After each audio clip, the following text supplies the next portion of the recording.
Hi, this is Brendan Davis from Bedrock Games and the Bedrock blog, and I'm here with Joel and Adam for another episode of the 12 Days of Fistmas, which we're well into February with. So hopefully this ends soon because it's really starting to become like our own personal podcast hell. But Joel, you need to talk about some Lone Wolf Fist stuff, and then we'll get into the Kill Bill movies. Heck yes, I do. Lone Wolf Fist. Okay, so here we go. I'm going to talk about Lone Wolf Fist. It's a game. No, okay. So Lone Wolf Fist is martial arts in the post-apocalypse, based on kind of loosely based on, inspired by films like this, The North Star, Vampire Hunter D, and that sort of thing. Demon City Shinjuku. It is a wonderful grab bag of crazy kung fu, and it can be yours for the low price of, I think it's $20 right now on DriveThru RPG. It's also on Big Geek Emporium, and et cetera, et cetera. So anywhere that you buy games, you can buy my game. I highly recommend it. It's highly reviewed. There's several. This is kind of wonderful for me as a game designer. There's several actual games getting played right now, campaigns getting run that aren't mine. And I just know about them because we're talking about them on the Fistiverse, which is our Discord, which, by the way, maybe it's free to join if you are a great lover of crazy kung fu games. So yeah, that's the basics of it. I didn't have much of a pitch this time. That's okay. That's all right. We are working on the second Kickstarter, Acid and Steel, which is going to expand it with demons and robots. So if you like demon and robot kung fu, or if you just want to go to hell and punch people to death, or into a giant robot city in the sky and punch people to death, well, be my guest. And today we're going to be talking about both Kill Bill movies. And for those who don't know, which I imagine there's not a single person listening that clicked on this that doesn't know, Kill Bill is an epic martial arts duology by Quentin Tarantino, released in 2003 and 2004 in two separate volumes. It stars Uma Thurman as the bride on a quest for revenge against the people who nearly murdered her during her wedding dress rehearsal in this pretty grotesque massacre. And so she goes into a coma and she wakes up and goes for revenge. And then, she, as the title suggests, her ultimate goal is to kill Bill, the leader of the group that committed the massacre. So I don't know. I guess the best place to begin, since we've all seen it before and we all mentioned this, is the contrast of when we first saw this movie versus our most recent viewing. And I don't know who wants to go first. But I think that would be the best place to start. I will go. I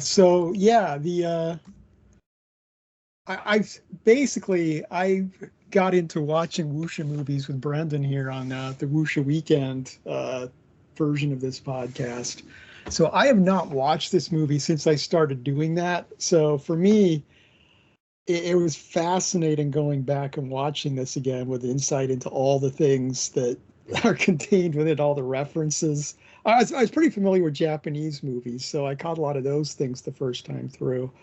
But, things like Pai Mei, I've now seen Executioners from Shaolin, which, so basically I'm like, okay, I get this character. It's kind of fun having a background to this character in your head, watching him as opposed to that. But I don't know. I don't have a lot to say on this topic yet. I kind of lost it. Go ahead. That's okay. Joel. Oh man, so okay. I don't know what was wrong with me in my 20s when I first watched this movie, but I really didn't think that much of it. I think I watched them in reverse order with the second one first, and I wound up liking the first one a lot better. I really liked the Crazy 88 fight sequence. I think that was like the highlight of the movie for me, which, even if that, I might still kind of hold that opinion. I think that's an amazing fight sequence. Although now that I'm not in my 20s anymore, it might be like when you're in your 20s and you can just like eat a bunch of pixie sticks and like drink a bunch of Mountain Dew and like play in a LAN party or whatever for like 19 hours.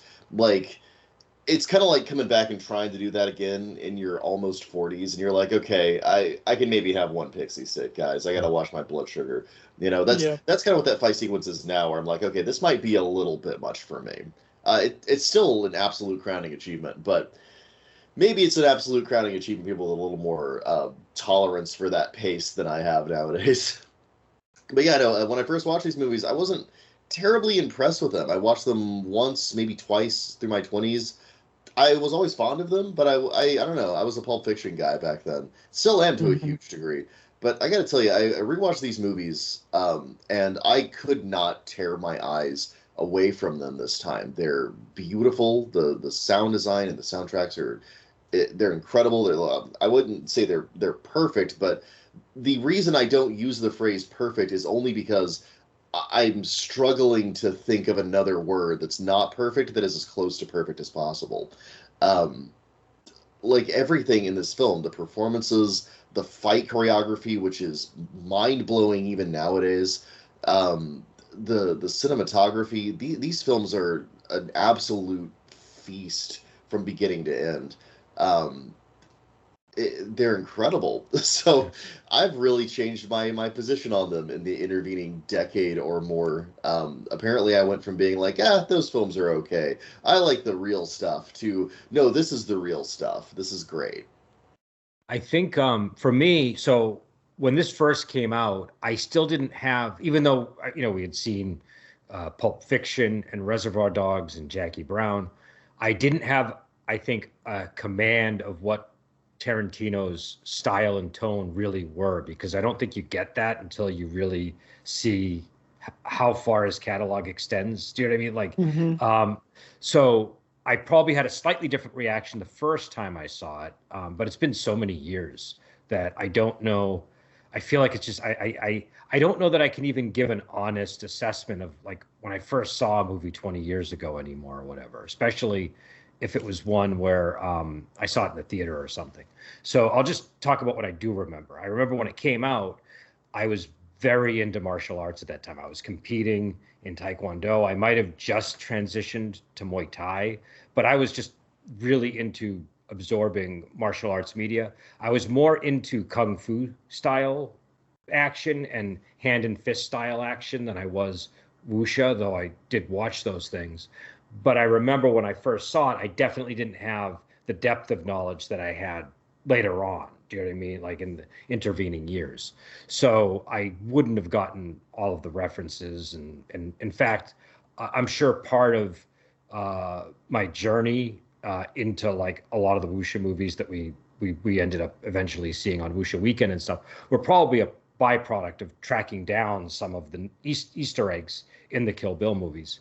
But when I first saw the first movie, I remember liking it. But it wasn't until I saw the second movie. I saw the first movie, I think, on DVD at my house with my girlfriend, who's now my wife. And then I remember going to see the second movie in the theater with her.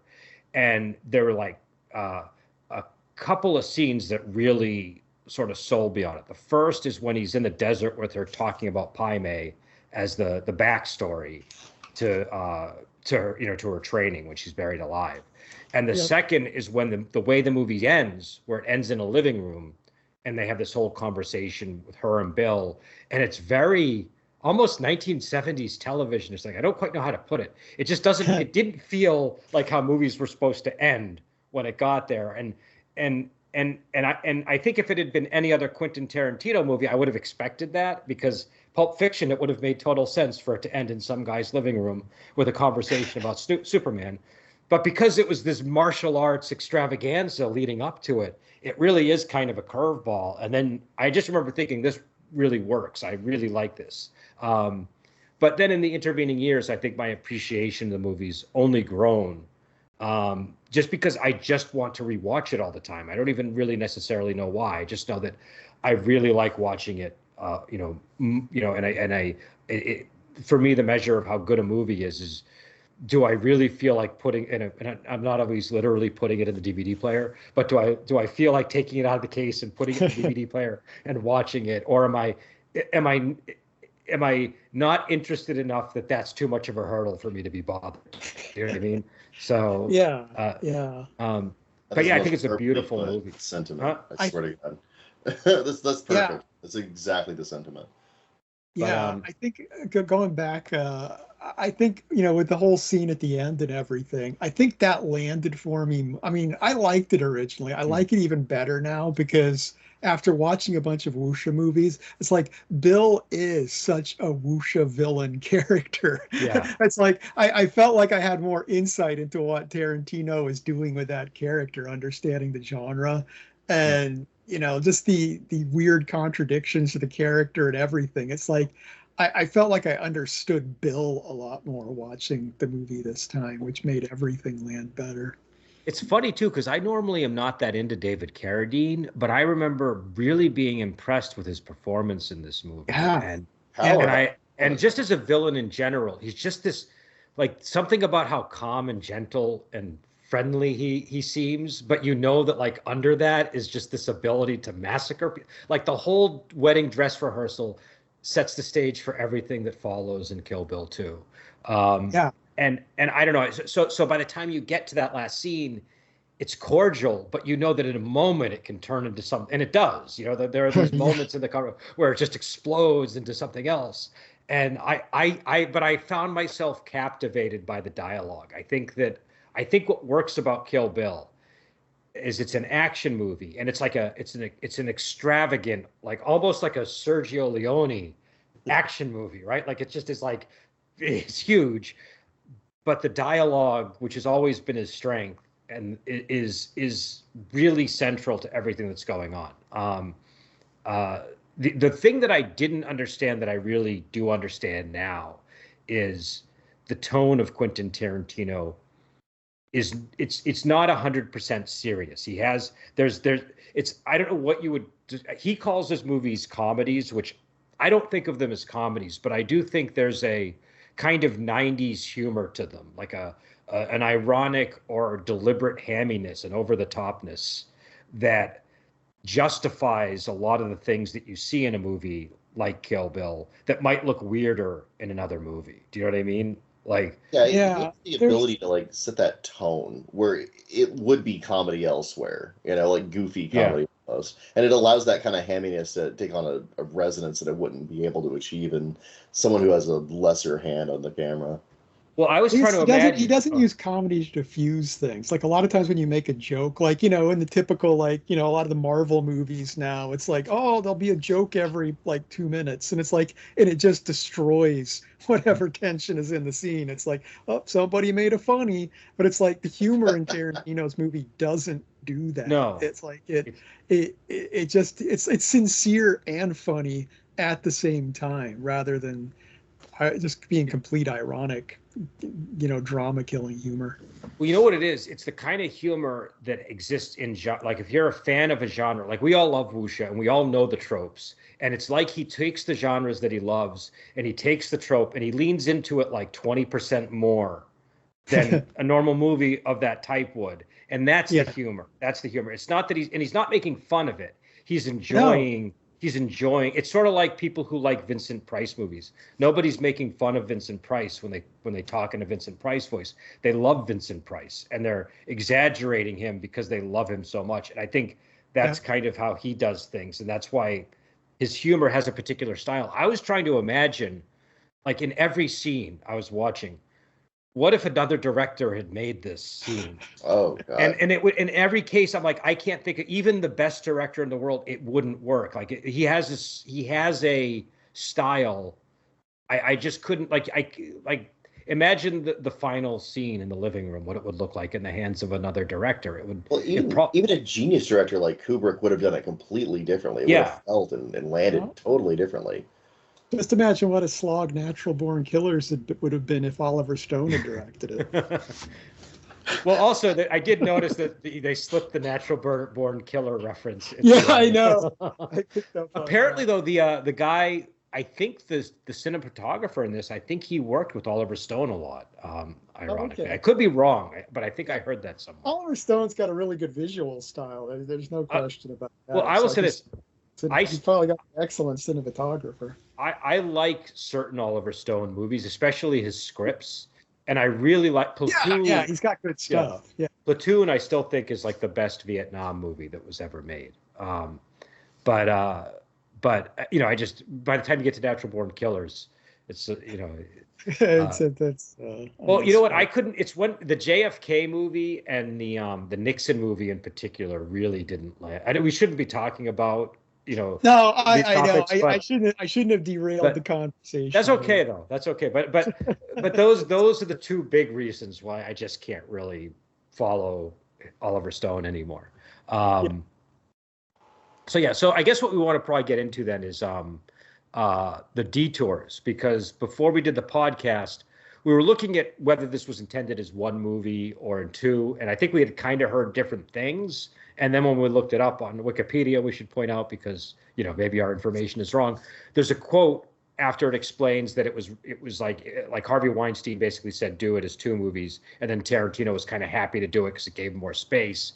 And he said something about how it's the detours that make the movie, that those are sort of the thing that really make it work. And those were the things that would have been cut if it were one movie. And so I think that is perfect justification for why it needs to be two, because if those things were taken out, this wouldn't have worked for me. Actually, on a related note, that raises interesting. I remember reading an article, because at one point Terry Gilliam was going to be making a Watchmen movie, like an adaptation of the comic book Watchmen. Oof. And he was working on the screenplay and working on it. And he's like, when you try and make this into a 2-hour movie, you have to take out all the detours and all the side stuff, and you've just got a dumb bog standard superhero movie that there's no point in making this a 2-hour movie, because you can't keep any of what makes it Watchmen if you do that. And I think that was later proven. But and that would be the case here, because it wouldn't have the character, like the character depth and story just wouldn't be there. I get, for me, the detour that really sells the film is the Pai Mei tutelage scene, where she's buried alive, and it's so artfully done, because you're fully invested in, oh my God, she's in a pine box, how is she going to get out? And then he's like, no, we're not going to even deal with that right now. Now we're going to do a flashback sequence.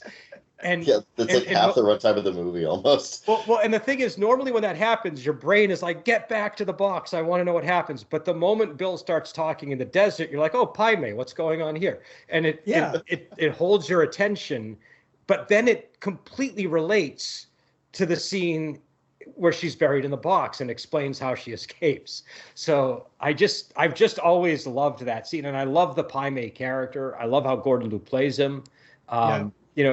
Again, it's obviously, there is an edge of humor to it. That is not like, if Pai Mei is a very over the top character. He's usually Pai Mei or Bok Mei in the old Shaw Brothers movies and stuff. But he's like a really, and stuff that they use in that, like the whole thing where she kicks him in the groin and he captures her with his crotch. That's one of Pai Mei's techniques in the movies. That's not something Tarantino threw in there to be silly. He might have done it to be silly, but that's really from the movies. And it's even more ridiculous, I think, was it Executioners from Shaolin, where he's dragging the guy? They were really over the top in I watched those recently. So he didn't make it ridiculous. He toned it down in that case. Because actually the 5-point exploding heart technique, I think in the original one, it's something like you walk 50 paces and then your heart explodes, right? I'm trying to remember what that's from. I know I've seen the movie. It was Executioners from Shaolin, I think. That's in Executioners from Shaolin. I think so. It's either that, or maybe it's the White Fist of the Lotus, or the Abbot of Shaolin. But I'm pretty sure it's Abbot of Shaolin, so I know it's not that one. Or it's also that one. Abbot of Shaolin is really good. I might have the title a little wrong, but it's a really good movie on this subject. But and also I like that, kind of the same way he does with Hattori Hanzo. He takes this existing character and he does it in his own way. But it both respects the lineage of the character, but it doesn't just completely repeat the character either.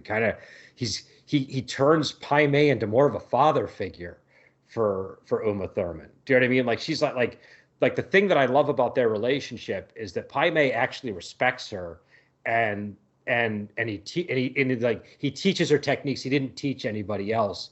And you also get a sense of Uma Thurman, or the bride's, Beatrix Kiddo's character, in her interactions with Pai Mei. She's able to go through all the tutelage and do everything that he wants, whereas what's her name, Ellie Driver, is not able to do so. Yeah.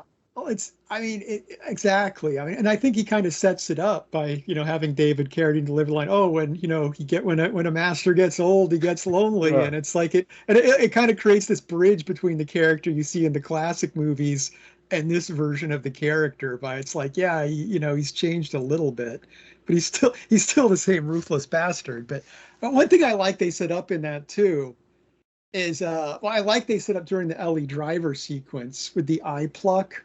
It's like the fact that she does the eye pluck on Ellie, which is one of Pai Mei's techniques. Yeah. And that's putting in your head the fact, oh, he's taught her his really good stuff, which it delivers at the very end of the movie. So it doesn't completely come out of nowhere that he's taught her the Well, I forgot that was in the first movie too. In the battle with the crazy 88, she uses the exact same thing to pluck one of their eyes out. She does. We don't know it's a Pai Mei technique at that point.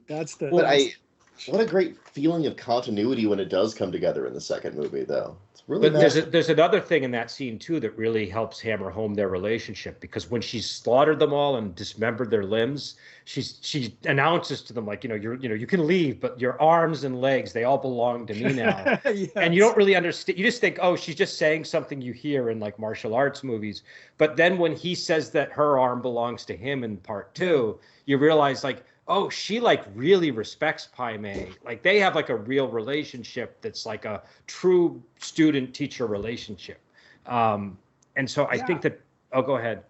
I was going to say, and too, with Pai, I mean, the thing is too, another thing that really sunk in with the movie this time is that, the bride is not a good character. She's just a character out for vengeance, and we have sympathy with her, but she is not. It's like her being Pai Mei at times. It's like, she is a ruthless murdering killer. Yeah, that's who she is to an extent. That's why that Superman speech resonates so strongly. We've just seen her cut her way through a small nation's worth of people, in the movies, and finally, like, Bill lays it out, and he's just like, you thought you were just gonna work at a record store? That was gonna work?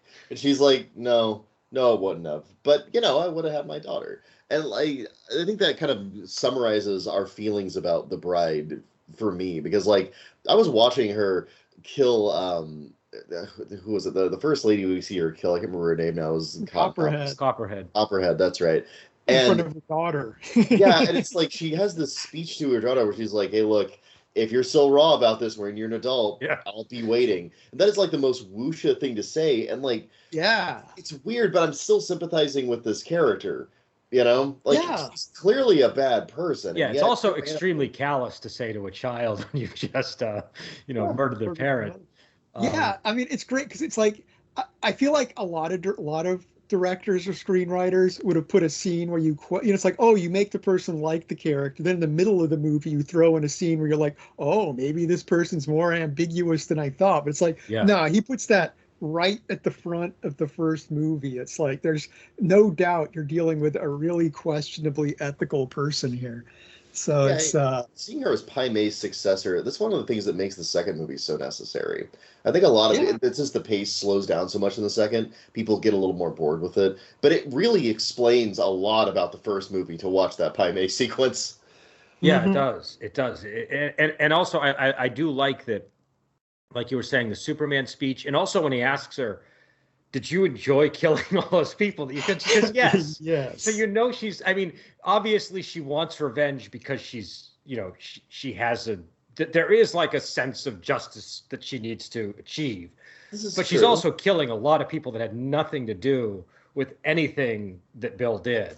And so lots and lots. Yeah.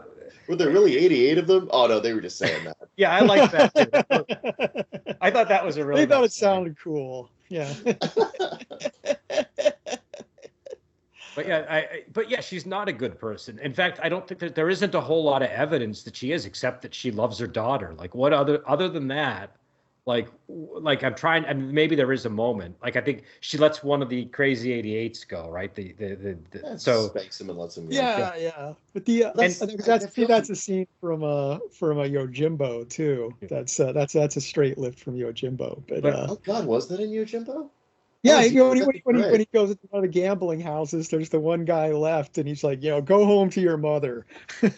That's right. Oh my God, I forgot about that scene. What a great callback. Yeah. And I think that I forgot what I was going to say, but anyways, we'll just. I'm just so happy I got a chance to contribute to the conversation. I was just sitting here watching you guys geek out about this movie. And I'm sorry. Yeah, do you want to add anything, Joel? I don't want to. No, I don't have anything to add. Those are exactly my feelings. I just felt kind of redundant for a little bit. No, I get to wedge in my little observation about the Superman speech. I'm cool. But anyway, she's. What I was going to say is she has a code, and I think that's what Paime likes about her. Like, she has a code, and she's like got a sincerity to her or whatever, but she's not somebody that, like, she's a killing person. She's not a hero. She is she's what she is. But it's that, which gets me to my other point. In Kill Bill 2, when they go back to the wedding rehearsal and they're all like, "We're the only family this woman needs," and you can just tell that's so not the case. And I kind of like how like, we've often talked about like the found family thing that's in a lot of newer movies. And so I thought that was like an interesting, play on that, where obviously that it wasn't a thing when Kill Bill was made. It wasn't like such a trope like it is now. But I like that it's almost like the butt of the joke of that scene. Like, there's no way that. See, I'm sorry. I still think about your last comment, and I'm sorry. She's got this that the people at the wedding rehearsal are her found family, and that's become such a trope. But the way that it's handled here is, they're obviously not. They're not even worthy to be in her presence. Do you know what I mean? Like, she doesn't like. The guy is there's no way that marriage is going to work. There's no way that any of those friends that she has can understand any of the stuff that she's been through. And so it's just underlining that point too, going back to the guy she lets go with the crazy 88s. It's not like it's out of compassion. It's like she just spanks him, humiliates him. You aren't worth killing. Get out of here. I'm not going to fight you. It is that kind of wuxia master thing. It's like, no, you're not worth fighting. It's kind of a, I don't know. Go ahead. I mean, that was pretty much it. I just noticed the sort of found family concept in there and thought it was kind of funny the way that it was handled, because it's so different from how it's often handled these days, where found family is like everything, and it's the and here it's just like such a rejection of that. So it is. I like that they don't really go into much depth with the husband character at all, the potential husband character at all. It's like he's just so, like, he's just paper thin to an extent, because they are just people on this lower level compared to the whole, Jianghu people that you have as the main characters. What were you going to say, Joel? I don't remember. Sorry. That's all right. But speaking of Jianghu, that's the other thing this movie does really well, is it builds like a martial world, like a criminal underworld, a martial underworld, like a setting that all of these characters inhabit. And I think that really is the thing that makes it work, because it has a consistent sense of a martial world underpinning everything. But yeah. So the other question I wanted to ask, because I don't think I have a good answer for this, but I've always been sort of curious, why do you guys think she was called Black Mamba? Because the other names all kind of make sense. Do you know what I mean? Like Copperhead, she has like hair that looks kind of coppery, right? And I'm trying to, and I think Cottonmouth, I guess I didn't quite understand either, but California Mountain Steak made some sense. Maybe it's just because she's the deadliest. I don't know. I mean, it's just they kind of have that whole speech about how poisonous. They give Ellie that speech about the Black Mamba and how horrifically deadly that's it is. Exactly the reason, because at the end of that speech, it's like only one thing is guaranteed to kill you. Yeah. Okay. That's her. Like, she's guaranteed to kill you. She's the best. That's the whole. That's why she's called Black Mamba. Like, and like the movie is really like I love that Quentin Tarantino can literally have his character sit you down, look you in the eye, and lecture you about the thing he's like. This is what the movie's about. Yeah, This is what I named his character this. Yeah, it's brilliant. I love that whole fight sequence in the trailer is maybe again up there with it's so different in scale from the Crazy 88 fight sequence, but it's so good. It's so intense. It's a real like samurai showdown energy. I also love the way it ends with the eye getting plucked out. Just rolling around and screaming impotently as Kiddo just leaves. I sort of learned to really enjoy Daryl Hannah's soap opera performance in those scenes too. Because at first, when I first saw it, I didn't quite understand what she was doing. I think, but over time, it's like it's really where I kind of get it more. And I also love, again, to go back to Paime, how they're able to tie back, like they get the whole "I killed your master" thing in there so effortlessly. Yes. But it's all built on all the stuff that came before. It wouldn't have worked if she even uses poison, which is like the most taboo thing to do. Yes. Yes. Yeah, it's a very well, and that's when we first see her, she's trying to poison Beatrix, right? When she's in a coma. So and she poisons what's his name? Cowboy Hat. Always uses poison. And also, now that I'm thinking about it, California mountain snake or king snake is like the only non-venomous snake in the group too, which is kind of interesting. Oh, that is a cool thing. Wait, does the California mountain snake eat other snakes though? I think that's what they do. Yeah. Good catch. Look at me actually knowing things about snakes. What about what do you guys think of Bud? What is your take on the Bud character? Go ahead, Joel. We've been talking too much. It's just shaming you for having an opinion. No, I just want to say I love the guy. I love his little rockabilly energy. I love that he's kind of a loser, and it's clear that like maybe he doesn't have to be, but he's kind of choosing it. Much like everyone else, he's sort of like everyone who's living another life after their time being like a ruthless killer for hire. He's also kind of like dealing with the fact that he can't have any other life. Yeah. Yeah. Well, I think is his, because they never say what they fought over. I assume that it was a disagreement over either what happened. That's really what's implied there. Because even when you see the shots of him walking up to it right before the massacre, there's this like doubt in his body language. Every time you see a shot of his face, he's like shaking his head like, we shouldn't be doing this. This isn't right. And I think that's kind of what divorced him from the life. Okay. Well, I think I never picked up on actually. I don't think on previous watches I picked up on the fact he was Bill's brother. I think they only mentioned it the one time on the phone call where he says "wrong brother," and I think I missed that line last time, and that changed so much about this character. I'm like, oh, he's Bill's brother. Okay, he was always weird. It's like, what? It's engraved on the sword. Is it? Yeah. Okay. I didn't read. Won the award for the world's most oblivious man. Maybe I did pick up on it last time and forgot, but it's like it wasn't until they got to that point I'm like, oh, okay, and the character just really clicked for me when it's like, okay, that's why he's in, because for one thing it's weird. It's like, okay, Bill's got this this harem of beautiful women that work for him and Bud, and it was like, what? How does he fit into this? It's like, oh, okay. He's his little brother that he's dragged into this. Doesn't even particularly want to be there in the first place. That into the life that he's carved out for himself, he's still kind of around that world because he's a bouncer at a strip club. So he's still kind of, do you know what I mean? Yeah. He's still connecting with that same kind of world. I really like how what's the word? He's easy to underestimate as a character, and everybody seems to underestimate him. And so I think that's like she just walks, like it's obvious when she sees him, his feet are pointed towards the door. And I think the reason she goes in charging is she doesn't think much of Bud. And he's obviously more planned than he lets on.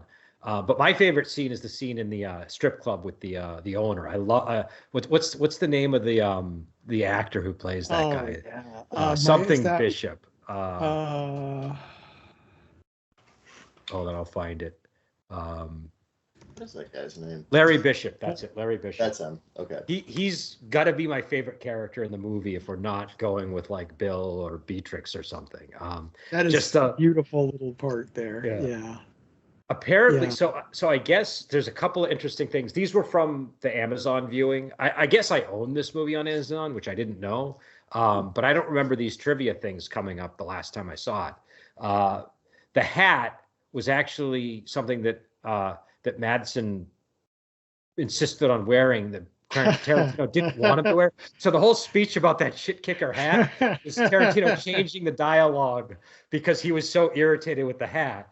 And but the other thing was, I guess Daryl Hannah did a documentary on a strip club, and the scene where he's taking off Bud's days from the calendar, those are almost verbatim taken from that documentary of a strip club owner berating one of the employees or something. So I thought that going back to Ellie too, I've just got to say on the Bud Ellie thing, it's funny that Ellie has that, she's like mumbling to herself. It's like, it's not fair. She got killed by this bushwhacker, and it's like, you're a poisoner. It's like you're upset because she just, instead of a fair fight, took her out with it, hiding with a shotgun, and it's like, and you're. What do you do? Well, she's a hypocrite. I think her character is a really big hypocrite. And I think she lives by the code, but obviously she's veering from it. Like we see her at the beginning, like really getting mad when Bill decides, oh no, we're not going to kill her in her sleep. And, and again, and then she ends, and also she poisons Bud with snakes. She's not like she confronts him honorably in a one-on-one. She puts a black mamba in his money pile. And then she's not even going to own it. She then lies to Bill, and it's like, she killed him by putting a snake in his caravan. And it's exactly. It's like you're not even going to own your kill. That's I think the best thing you could, the best like way I can sort of frame her character, the most generous way, is maybe she's so in love with Bill, that's why she's doing all these things. She's just trying to get rid of all the things that her psycho mind thinks are going to interfere with, or maybe not. Bill's a pretty that's a charitable thing. It's like, I love this person, I must destroy everyone else that's of importance to them. Well, the alternative is she's not even, the alternative is she doesn't even have that kind of affection for Bill. Do you know what I mean? At least in that scenario. Oh yeah, I get it. Well, that goes back to Bill. It's like Bill, if you want to find a good quality in Bill, it's that, well, he's obsessed enough with Beatrix that he does all this stuff. It's like, it's his obsession with that. So they're very similar in that one respect. Well, and so are Beatrix and her. I think that the fight scene with them, there's a real evil doppelganger energy to that one. Yeah. They have the same master. They're using the same kind of sword. Like, they're both blondes. They're both, like, in love with Bill, ostensibly. So, like, there's a real, like, light versus dark kind of thing happening in that trailer. I really liked that. Well, she's obviously her replacement, right? Like, he obviously intended her to replace Beatrix when she left, maybe even before she left, who knows? But it's almost certainly after. There's no way it was before. But she was there at the dress rehearsal scene, right? So we know she was present then. But they knew each other, so I mean, clearly she was part of the group when Beatrix was part of the group. But like you say, she was brought in. It does seem like she was brought in later. I guess the question is, when do you think she trained with Paime? Was it after the wedding, or was it before the wedding? Yeah, what's the timeline on that? Because it seems like the most likely scenario in my mind is that after she left, there was a 9-month or so period, right? I don't know that's enough time to get training with Paime. I don't feel like that's she didn't, though. She just poisoned him. Right. Well, it could have been, but she was in a coma for what, 4 years, right? 4 years, yeah, 4 years is coma. So she could have gone after she tried to poison her in the hospital. You know what I mean? I don't think that Bill would have sicked anyone on Beatrix unless they'd had training from Paime before. I think that was part of what you had to do to get in the squad. Well, also, we do know her training was incomplete because she killed him. True. So yeah. And it's being a filthy poisoner.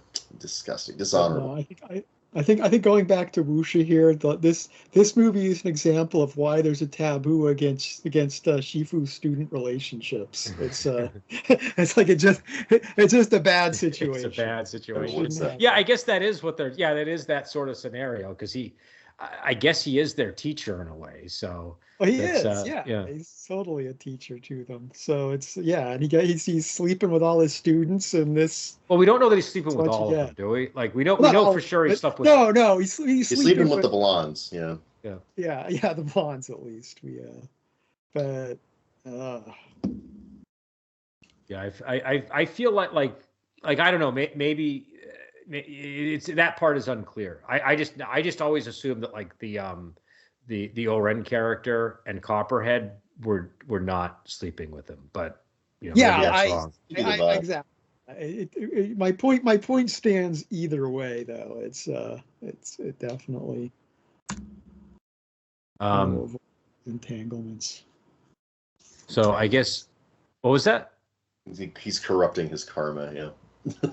So what did you guys think of the action choreography? Because I know, Adam, you had said you had some note about that. I think about what? The action choreography. What was your thoughts on the action? Yeah. Actually, it's during when she fights Go-Go, the schoolgirl with the meteor hammer. It's the beginning of that fight. Most of that fight's good. It's just the very beginning of the fight. She just goes in there with her sword, clearly outclassed with range. It's a weapon. She's not prepared.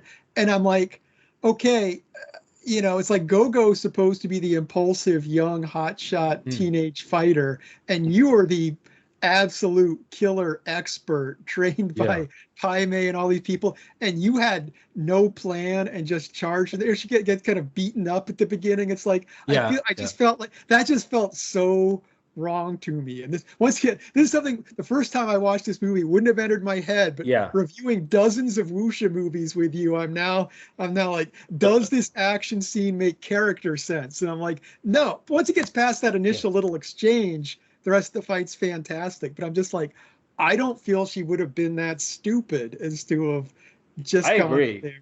Yeah. I agree with that. I mean, I was kind of thinking like that too. I was also, I did notice to her credit as a character, she obviously learns within a few blows and she starts doing the thing on the tables. And that's clearly more tactical.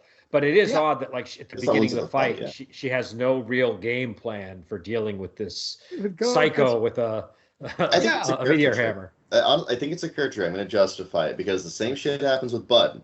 She goes in unprepared and gets walloped in the chest. And that's true. That was Bud, as we said. Maybe we think she underestimated Bud because he's Bud. It's like, oh, that's just Bill's little brother. Yeah, I think Bill's little brother.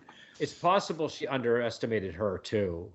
You're right. You're right. Yeah, you got a point. Yeah, she's like, oh, teenage girl, whatever. Yeah, because didn't she at the start of the fight? Didn't she? Arrogance. Because she tries to say, hey, look, I know you think you have to defend your master and all, but you're basically telling her to pack up and go home. So you're right. You're right. She does the thing she tries to do with the guy at the end of the fight when she lets him go. But it's like, this is not that character. Yeah, you're okay. You guys quelled my quibble. Quelled my quibble. Man, I like that. Your quibble has been quelled. Yes. Now it is a quiet quibble. Quiet quibble. Yeah. Any other qualms or quibbles? Well, or just any thoughts on the action in general, I guess, because we haven't really commented on the action itself. Oh, that's phenomenal. That's my one-word review of the rest of the action. Yeah, honestly, it almost feels like you can't put words to this action. It's so good. And Yuan Wu Ping, Yuan Wu Ping is the action choreographer. So he's got the man deserves to have his name chiseled in it. Well, he's done a lot of really good movies. Stone. Off the top of my head, I think he did. Oh God, why is the Michelle Yeoh movie, Wing Chun? I think he did Snake in the Eagle's Shadow and Drunken Master. I'd have to double check just to make sure. I'm pretty sure he did the page Matrix. now. I think. I'm pretty sure he did the Matrix. He might have done.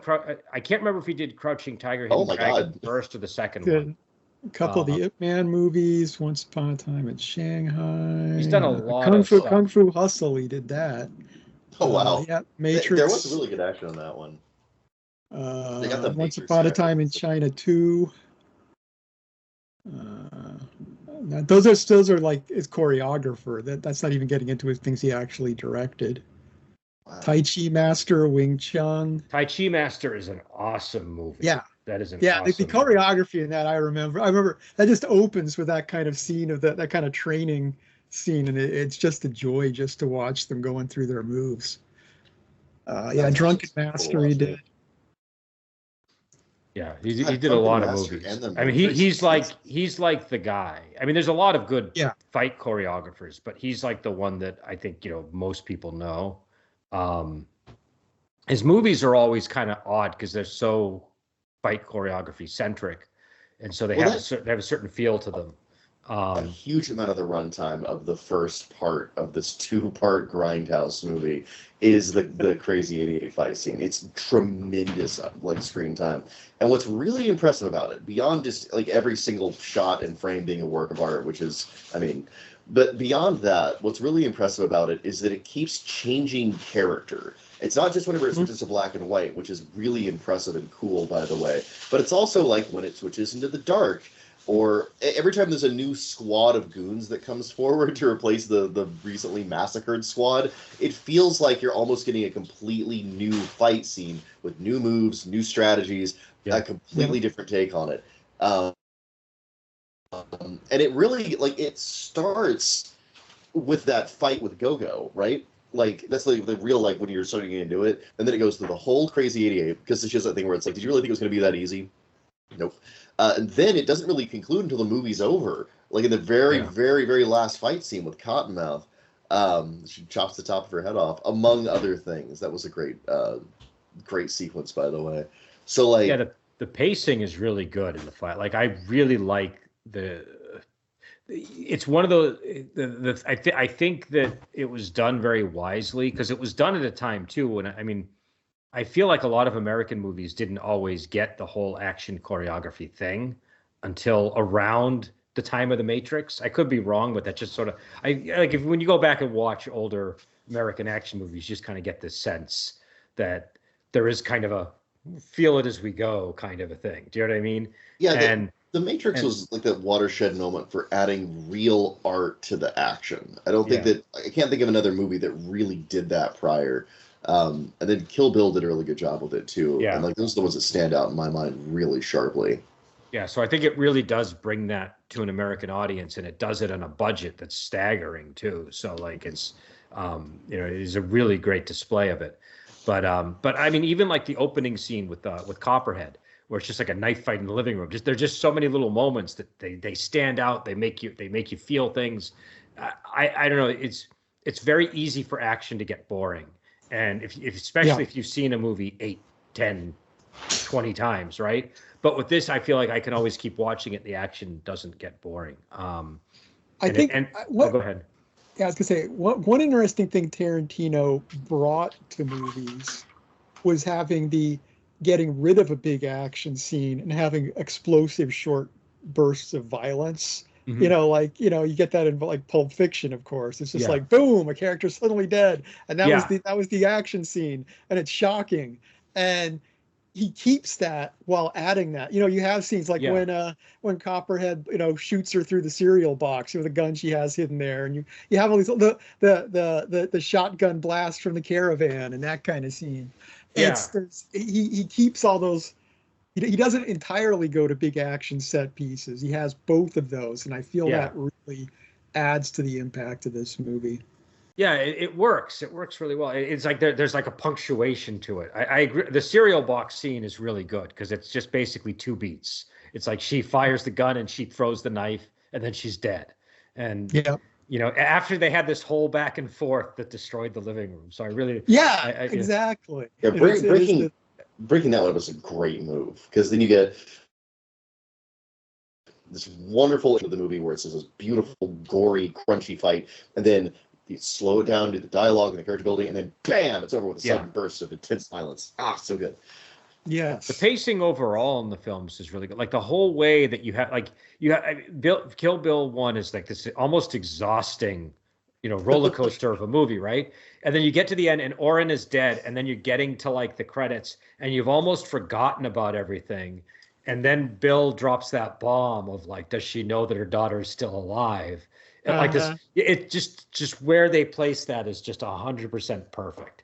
Because you feel like the movie's already over at that point. You're satisfied. Yeah. Yeah. And then boom, here's the reason you want to come back. It really worked. I was even when I watch it now, I still get like, ooh, like that's like I remember how I felt hearing those words. Do you know what I mean? So yeah. Yeah, I forgot about that, like when I was watching it this last time. But yeah, as soon as it got to that line of dialogue, I'm like, oh yeah, I remember how fantastic this ending is. Yeah. Yeah, it's and also just how like thoroughly brutal. I mean, it again, the tone helps, but how thoroughly brutal the movie is with its violence. It doesn't and again, I know that we don't want to get into this because we don't remember if this is like accurate or not, but there was some talk of whether it would have been made NC-17 or something because of the violence. And you can sort of see how that might have been the case. Simply because, like what happens with was it Sophie or Sophia? What's her name? The number Oren's number 2. Sophie, I think. I will go with Sophie. But what happens with her? Sophie. Yeah, she gets mutilated, then rolled down to the emergency room entrance of a hospital, and after being like amid a sea of maimed bodies that are so it's pornographically violent, right? Yeah, that's the way of putting it. But it's done in an entertaining way, and it's not done in a way that makes me feel like it doesn't feel sadistic, if that makes sense. Do you know what I mean? It feels It's like playful. Well, what I like I about know it it sounds horrible to say about all this hideous, grotesque mutilation, but it's poppy and fun and presented in this really playful video gaming way. It is. I know. Even the most gruesome violence in this movie is done for the raw joy of the spectacle.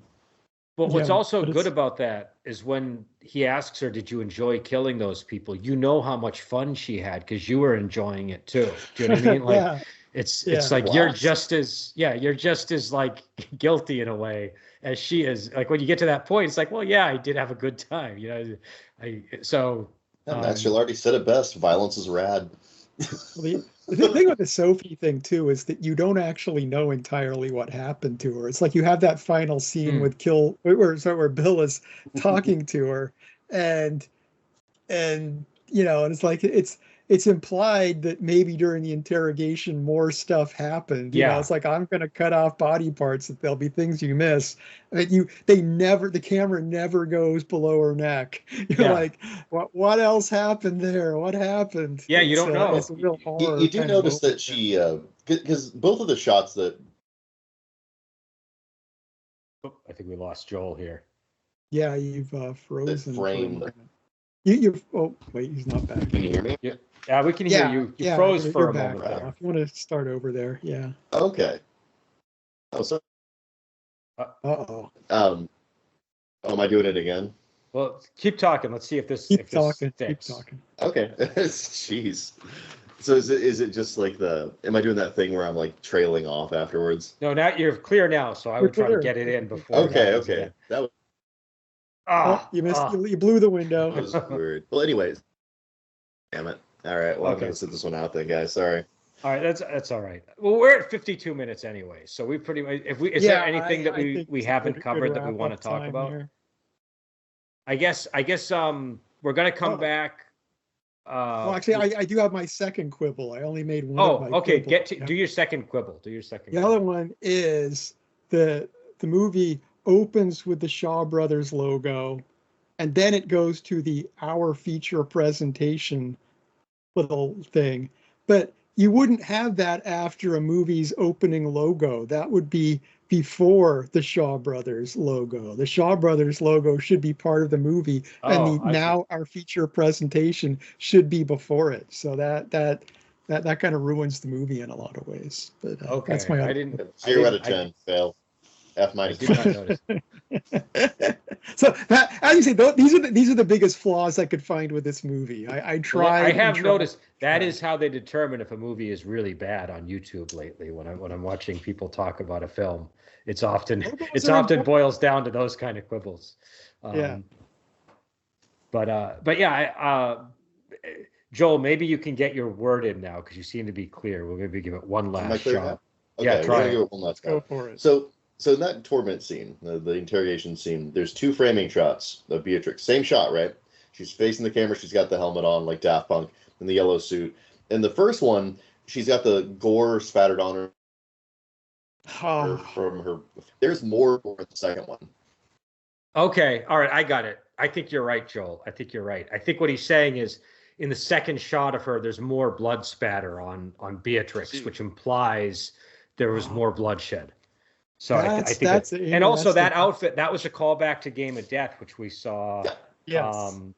What is it, 2 weeks ago or something? I forget when we saw it. Well, this feels like such a good tribute to that because she's going through the different layers and fighting ever stronger bad guys through it. It's like that's a really good little tribute.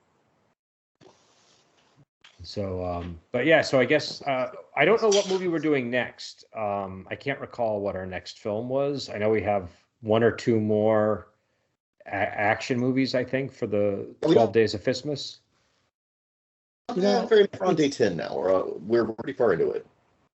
But yeah, on the Game of Death reference too, as Game of Death was a flawed movie that didn't get to be what Bruce Lee wanted because he died, but his original concept was going through those layers of fighters. Yeah, it's almost like Tarantino brought that in. It's like, okay, this is closer to what Game of Death should have been as opposed to what it is. But speaking of that, I think we're going to do another Bruce Lee movie, right? It was either going to be I think it was going to be Fist of Fury was the movie, or Enter the Dragon. I can't remember which one. But we'll tend to that after. Yeah, we can work that out. And so so that's Kill Bill Volumes 1 and 2. I think they're on Amazon if you can rent them or buy them or whatever. I'm sure they're available all over the place. It's not like a hard movie to find. And until next time, we will talk to you later.